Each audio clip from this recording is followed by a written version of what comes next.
On the far western coast of the continent, high atop a rocky promontory overlooking the Sunset Sea, sits Casterly Rock, ancestral seat of House Lannister. Below it lies Lannisport, one of the great cities of Westeros, a center for trade, culture, and the great Lannister fleet. There are a number of gold and silver mines in the Westerlands, making it the richest region in all of Westeros. One of the most productive mines lies beneath Casterly Rock itself, making House Lannister the wealthiest of all the noble houses. This allows House Lannister to finance many endeavors of other noble houses.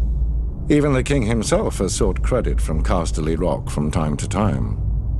We Lannisters claim our descent from the Andal invaders, and through the female bloodline, Lann the Clever. According to the legend, Lann, using only his wits, won Casterly Rock from the noble House of Casterly during the Age of Heroes. The Lannisters reigned as kings of the Rock for thousands of years, and worked to make it the envy of the rest of the Seven Kingdoms. Our time as kings ended, however, when Aegon Targaryen, otherwise known as Aegon the Conqueror, arrived in Westeros with his army. The last king of the Rock, King Loren Lannister, joined forces with King Mern Gardener, the king of the Reach. Together, with 60,000 men, they met the Targaryen host in open battle. History tells us that Aegon unleashed all 3 of his dragons, slaughtering 4,000 men at what came to be known as the Field of Fire. King Mern himself was burned alive that day, and House Gardener turned to ash with him.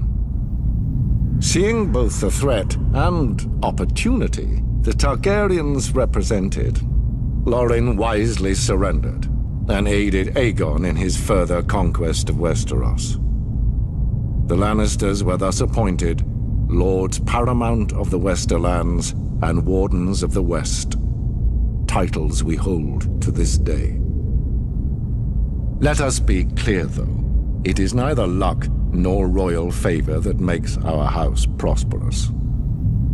There have been times in our history where some have thought us weak, lazy, or opulent.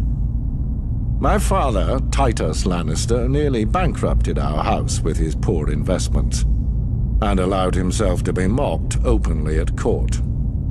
When our vassal, the Rains of Castamere, dared to rise up against the Lannisters, they learned how dangerous it can be to taunt a lion. I, Tywin Lannister, led the assault on Castamere to put down this rebellion.